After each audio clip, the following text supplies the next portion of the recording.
Pemirsa, gara-gara belum melunasi hutangnya, seorang anak di Ponorogo, Jawa Timur, tega merobohkan rumah orang tuanya sendiri.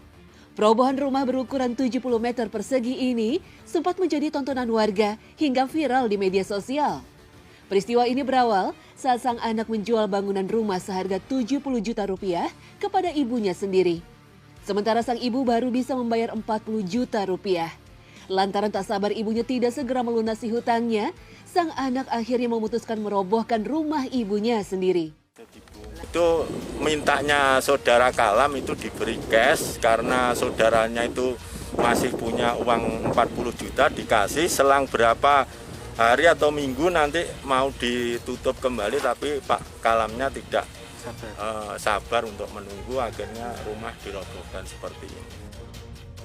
Meski pihak keluarga sudah berusaha membujuknya, namun tetap tidak membuahkan hasil.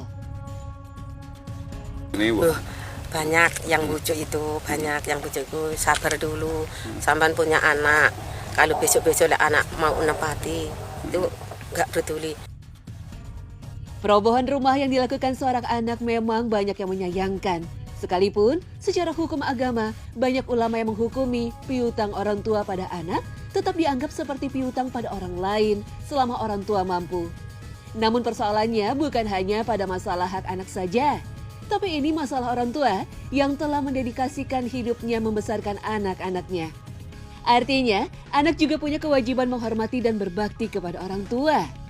Allah Subhanahu wa Ta'ala berfirman, "Dan Tuhanmu telah memerintahkan supaya kamu jangan menyembah selain Dia, dan hendaklah kamu berbuat baik pada ibu bapamu dengan sebaik-baiknya."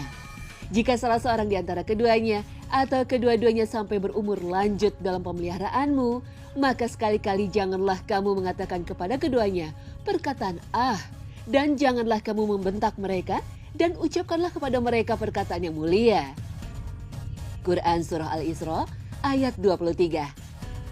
Oleh karena itu, dalam prakteknya, kasus hutang piutang antara anak dengan orang tua sebaiknya dapat ditangani dengan asas kekeluargaan dan mempertimbangkan budaya yang berlaku dalam sebuah keluarga.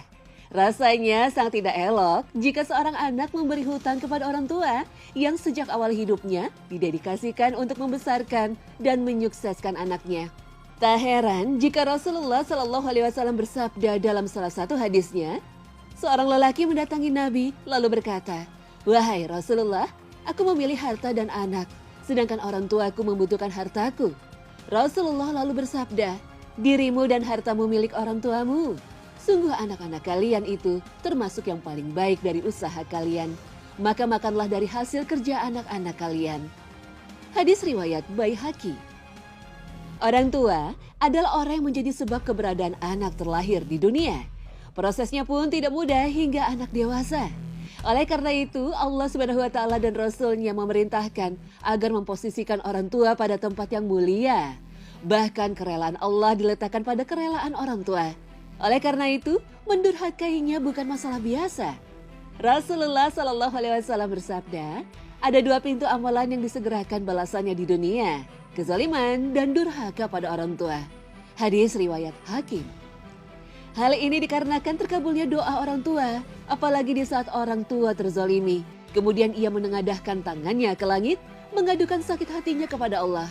Maka doa orang tua ini akan bergerak dan berhembus menuju angkasa, menembus awan, mencapai langit, dan diamini oleh para malaikat. Kemudian Allah Ta'ala mengabulkannya. Rasulullah SAW bersabda, 3 doa yang tidak tertolak, doa orang tua, doa orang yang berpuasa, dan doa orang yang terzalimi. Hadis riwayat Baihaqi.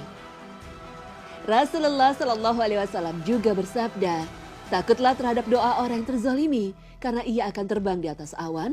Kemudian Allah berkata, demi kemuliaan dan kebesaranku, aku pasti menolongmu meskipun setelah berlalunya waktu.